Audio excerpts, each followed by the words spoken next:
All right, first of all, guys, I'm on vacation and I went to something called Soca Monarch. It's a competition where the artists they sing for the title to see who is gonna win it. Who has the best song, the best performance, they win. If you check my YouTube stories, you would see I attended that thing and then I got home maybe around minutes to 6 in the morning. Then I got like 2 hours sleep and I went to the Grenadine Islands. I took a ferry and I went a trip to this island called Beckway. And I spent the day there. Was hoping that when I get back, I'll get a little rest and then I'll watch the World Cup final. Guys, I went to sleep maybe around 6 p.m. and I did not wake up until 2:45 a.m. and I'm like, oh my God. I missed the Gold Cup final. Like, how could I miss the Gold Cup final after covering the entire tournament? And not like I'm home where I could do DVR and then watch the game and then come back and act like if I actually watched it live. No, I didn't watch it live. But I did predict Mexico to win this thing. I did predict Mexico to win it. Go back, check my final prediction video. I had no doubts that Mexico would go on to win 2019 CONCACAF Gold Cup. No doubts. And when I tell you no doubts, I didn't have any doubts. And they went on to do it. They went on to do it. I did, however, took the time to go on YouTube and watch the longest highlight package I could find. Maybe like around 15 minutes or so. And I took my time to try to analyze what happened throughout the game by just watching those highlights. And I think those highlights give me a good indication of what happened in the game. It was an open game. It was end-to-end stuff. It was a very, very, very physical affair as expected between the USA and Mexico. Remember, this was the 6th time that they are meeting in the final of the Gold Cup. I'm talking about Gold Cup era. And Mexico had the upper hand winning 4. The USA only winning 1. These two teams played each other in 3 finals between 2007 and 2011 when they last met. And they met again this year, something that CONCACAF really, really wanted.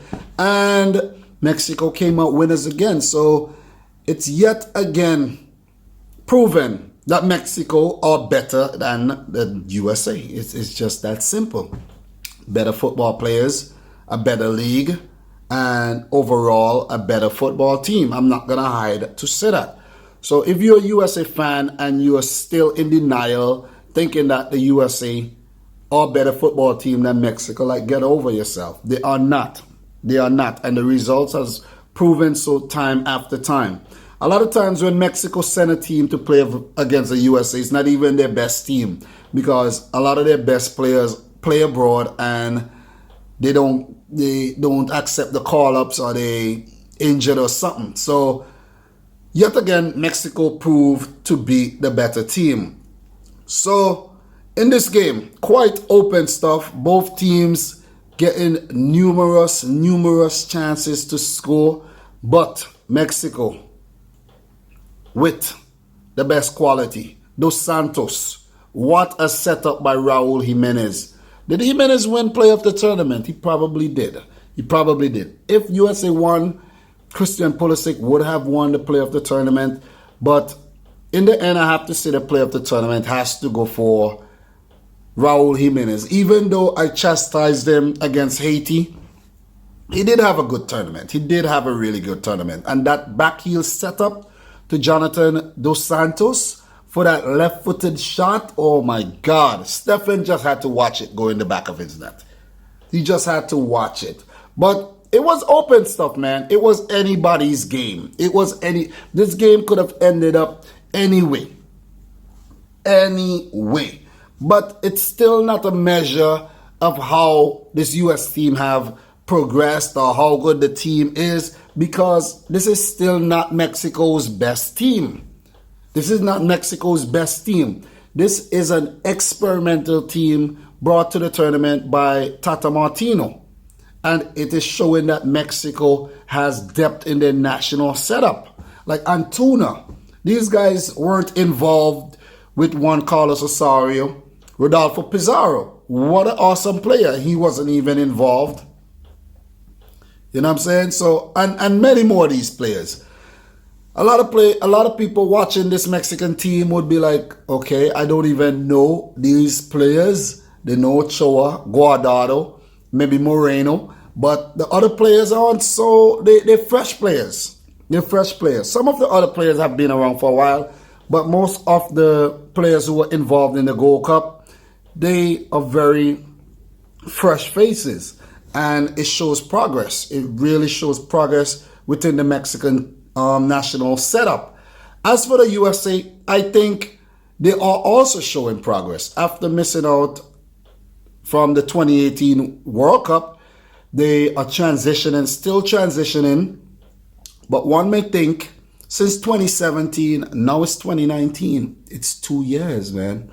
It's almost 2 years, and you have to start progressing a little faster, because World Cup qualifiers are coming up very soon. We see how good the other teams are. Who knows? Maybe they could miss the 2022 World Cup again. I don't think so. But they need to continue fast tracking a lot of youngsters into this national team.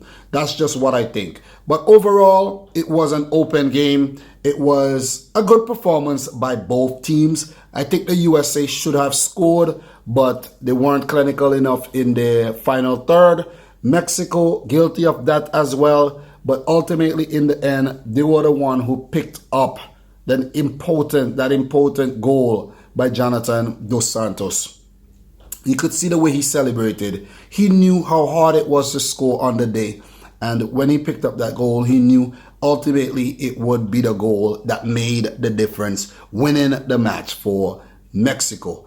So in this game, as for lineups in this game, we had Ochoa in goal for Mexico, Rodriguez, Salcedo, Moreno, and Gallardo. It was a very physical game. Rodriguez was involved in a very, very hot battle between these USA attackers. Then we had Dos Santos, Edson Alvarez, and Guardado in the middle, with Uriel, Antuna, Jimenez, and Pizarro. I did call for Antuna to get selected for the final, and look at what happened. The only change I think that was made. Then for the USA, Arriola, Altido, who I called for to start, and Morris. Maybe Tyler Boyd would have been a better option, but later in the tournament, Greg Berhalter chose to play Morris. Hasn't worked, but okay, well, in the end, you see, you did not make the right choices. Pulisic, Bradley, McKennie, who all had very, very good tournaments. Reem, Long, Miazga, and Cannon at the back. Cannon looks a really good player. So does Aaron Long. Stefan in goal. Off the bench for Mexico, Reyes, Rodriguez. Charlie Rodriguez looks a really decent player. One for the future. And Alvarado as well. Very good player. Zardes, Roldan, and Lovitz came off the bench for the USA. So, no Tyler Boyd again. And he dazzled early on in the tournament. So, that's not good. He should have continued giving that man some opportunities. So, as for stats in the game, Mexico 20 shots at goal, 5 on target. 57% of the possession, 487 passes, 83% pass accuracy, 10 fouls, no yellows. As for the USA, they were outshot. They had 11 shots at goal, 3 on target, 43% of the possession, 377 passes, 72% pass accuracy, 17 fouls. So they were physical against the Mexicans. So well played, Mexico. All the stats led to you winning the game, and you did go on to do so. Congratulations to L3. Hard luck to the USA. So it could be considered a flop, right? Because you played on home soil. You expected to win it. The women's team went on to win the World Cup. You did not go on to win the Gold Cup on the exact same day. USA, they have a lot to work on. A lot of things to work on if they are to qualify for the 2022 World Cup, because we can see a lot of the teams are catching up. With CONCACAF only have 4 designated places and a half place in the playoffs, it's going to be very, very, very tough, because you could see Haiti showing progress, Jamaica there, Panama, Costa Rica. We all know Honduras could be in the running, and El Salvador didn't look too bad. Canada as well. We see Bermuda looking very, very good. Curacao as well. And for most of the teams who can definitely qualify for the World Cup, not Martinique, they are not a FIFA member. But it's not going to be easy for the USA going forward at all. But I think for Mexico, it will be the usual thing. It will be the usual thing. Having a very, very good team, they should qualify for the 2022 World Cup. But I think they have to keep aiming for higher. They have quality players, but they just need to take their game to the next level. Mexico always shows promise, but when it matters, they falter. But they did not falter at the 2019 CONCACAF Gold Cup. They are champions. Deserved champions in the end, we can all say, because they were tested throughout the tournament, all sorts of different scenarios. Unlike the USA, who had like a clear path, a clear run through to the tournament. Trinidad, Guyana, Panama, Jamaica, all teams who did not play at their best, and the USA had that. While for Mexico, they were tested by Martinique, brushed aside Cuba, kind of tested by Canada. Wasn't a one-sided game, and then Costa Rica pushed them. We had Haiti pushing them. And for the USA side, I did forget about the Curacao match. Curacao did give USA a fight, but they ultimately won the game because Curacao were lacking the quality in their final third. But Mexico were the more tested team. They saw all sorts of situations, and it helped them to win the tournament in the end. So guys, these are my final thoughts on the 2019 CONCACAF Gold Cup. I'm on vacation, but I'm still taking the time to just touch base with you guys, give you my thoughts, how I feel about all the tournaments still. Copa America is done with. Gold Cup is done, but the African Cup of Nations will continue until next Wednesday. And I will continue to cover the tournaments exclusively. I will get back to other content when these tournaments are over. I'm focusing on the tournament, and it has paid off tremendously. So guys, I want to thank you for following my CONCACAF Gold Cup journey.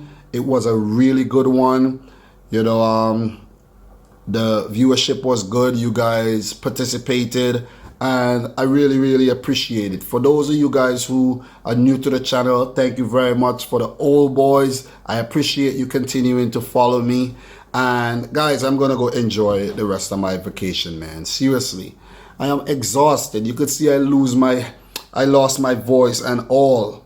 So I'm gonna go give the voice a little rest. I'll be back tomorrow to talk about the AFCON, but I'm gonna give my voice some rest. So guys, I'm your boy Dominic Rich, and until next time, I like to say thanks for watching from St. Vincent and the Grenadines. Peace out. Rich Squad. I can't even say Rich Squad how I want to say it too, because no voice. But peace out, guys.